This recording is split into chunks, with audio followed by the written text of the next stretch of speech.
አልደከማችሁም ግን እኔ ግን በጣም ደክሞኛል በጣም አስባችሁታል የአረብ ሀገር ኑሮ አረብ ሀገር የምትኖረው ሴት እኮ ሀብታም ናት ገንዘብ አላት ቀን በቀን እኮ ነው የምትቆጥረው የምታገኘው ገንዘብ እኮ ከመንግስት ሰራተኛ የበለጠ ነው እኛ እንዴት እንደምንሰራ እንዴት አርገን ገንዘቡ እንደምናመጣው አያውቁ ጧት ተነስተን ወደ ኩሽና ስንሰራ ውለን ደክሞን ደግሞ ገብተን ተኝተን ደግሞ አሁንም ደግሞ ተመልሰን ኩሽና በቃ ሀዞ እረፍት የሚባል የለም በቃ ያለንበት ሁኔታ ይሄ ነው አሞን እንኳን ታመናል ችግር ውስጥ ነን እባካችሁን ወደ ሆስፒታል ወሰዱን ቢል እንኳን ማንንም እንኳን ሰምቶና የሚወስደን የለም ያለንበት ሁኔታ ይሄ ነው የአረብ ሀገር ኑሮ ገንዘብ ይታፈሳል ብቻ ነው የሚያስቡት ገንዘቡ እንዴት እንደሚመጣ እንዴት አርገን እንደምናመጣው ማንንም አያውቅም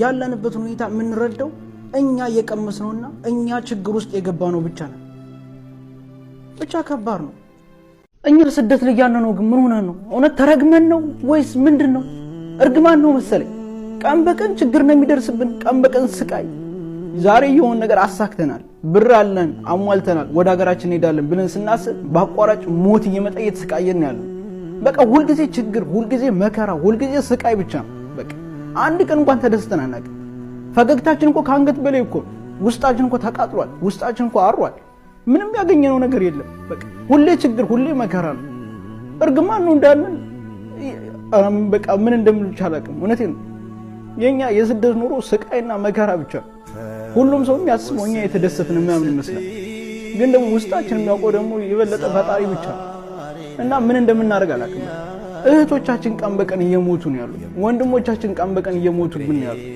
በቃ በረሃብና በጥማት እየሞቱ ነው ያሉት እና ምን እንደሚሻለን አላውቅም ሁሉም ነገር የሚያስጠላ ነው በቃ የኛ የስደት ኑሮ ብቻ ከባድ ነው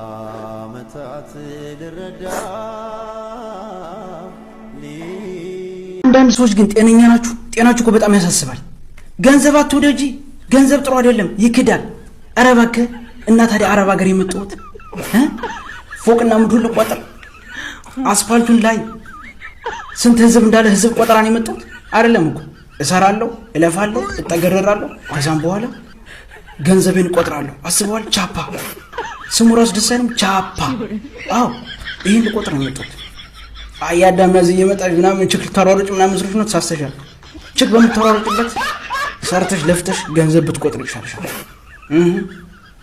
ውሃ ጠምቶኝ ውሃ ስጡኝ ስላቸው ሂጂ የዳልች ሁሌ ማልፈልሽ ብላችሁ ስታበቁ አረብ ሀገር መሆኔን ስታውቁ ብር ላኪልኝ እኔ ብቻ ነኝ ዘመዶቼም ጠሉኝ እኔም ጠላኋቸው ያጣ ሰው አያገኝ እየመሰላቸው የምር የቪዲዮ ላይክ ያስፈልገዋል እንግዲህ እህታችን ዛሬ እንቅጭን ተናግራለች ብዙ ጊዜ እንግዲህ ወንድ ነሽ ሴት ነሽ በመባል ብዙ ተወክሳለች ያው ሴት ነኝ ብላ ጸንታለች ድምጹን ስትሰሙና እሷን ስታዩ ያው ላታምኑ ትችላላችሁ ብዙዎቻችን ቪዲዮ ሰርተናል እና ዛሬ ስለ አረብ ሀገር ያወራችሁ ወሬ እኔ መናገር የሚፈልግ እናንተ መምከር የምፈልግበት ነገር በቃ በጣም እውነቱን ነው የተናገረችው የምሬ ነው የምላችሁ ሁላችሁንም ይሄንን ቪዲዮ ስትሰሙት በቃ በሆዳችሁ በልባችሁ ያለውን በዲካማችሁ በቃ እውነታውን ያለውን ነገር ነው እንደዚህ አንዳንድ ሰው ሚዲያ ላይ ወጥቶ ዲካሙን ሲናገር በተለይ አረብ ሀገር ያለውን ጉዳይ ሲናገር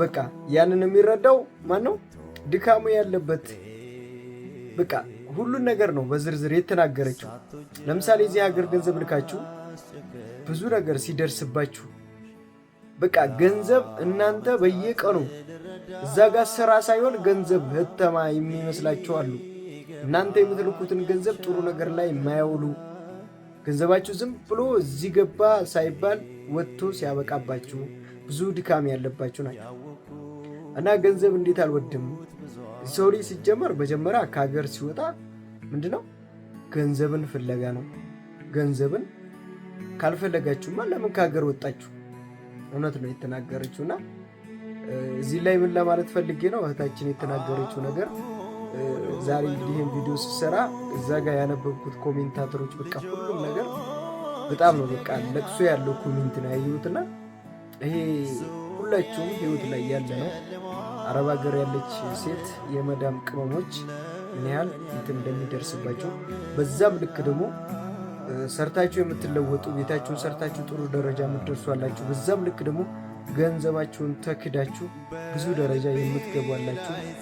እንደዚህ አንዳንዶቻችሁ ደካማ ቤተሰብ ያላችሁ፣ ትላልቅ ቤተሰብ ገጠር ውስጥ ያላችሁ ወደ ከተማ እንግባ እንለወጥ ስራ እንጀምር ብላችሁ አንድን ሰው አምናችሁ እናንተ ወደ ከተማ ስትገቡ ገንዘባችሁን ላጎት ልጅ ወይ ለሆነ ሰውዬ ደረሳ ነው ምንድን ነው ብላችሁ አምናችሁ ገንዘባችሁ ሙሉ አስረክባችሁ የምትበሉበት ነገር አለ። አንዲት ልጅ የአገሬ ልጅ ናት የሆነ ነገር አካፍላይ ነበርና ልጁ ራሱ ገና ቪዲዮ ሊሰራላችሁ ነው እንግዲህ ወደ ብዙ የአንድ ቤት ገንዘብ ነው ይዞባት ይሄ ተመልከቱ።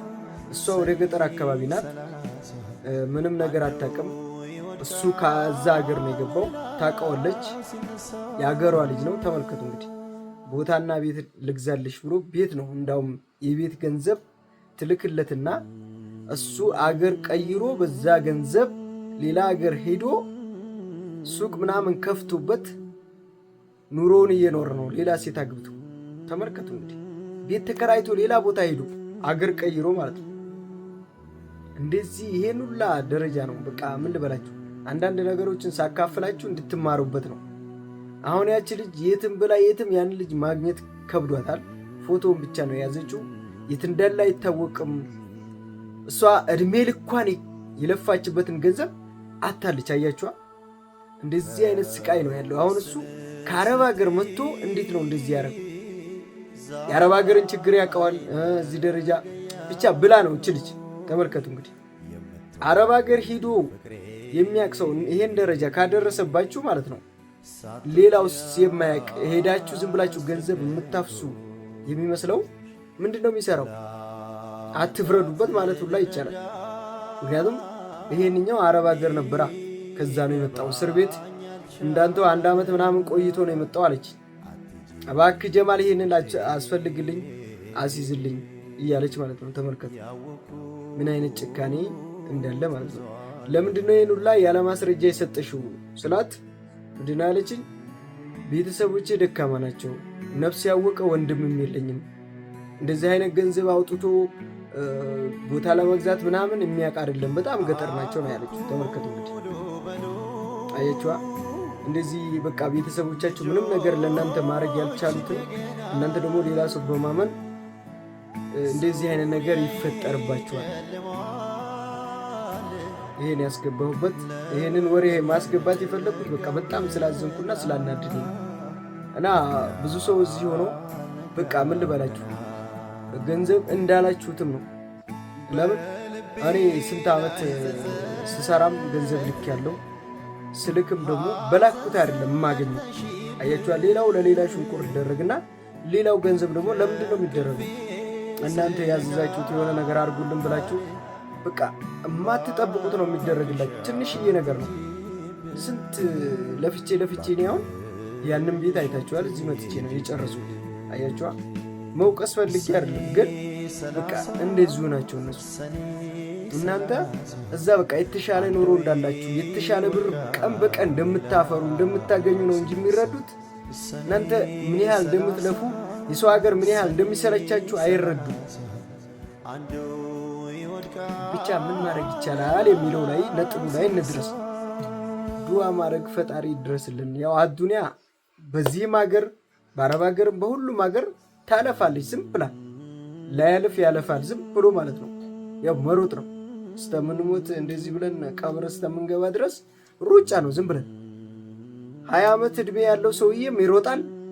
60 ዓመት የኖረም ሰውዬ ሲሮጥ ነው የምታዩት። እኔ እኮ ይሄን ሁሉ ዓመት ተቀምጫለሁ ገንዘብ አግኝቻለሁ ማይልም መሮጥ ነው።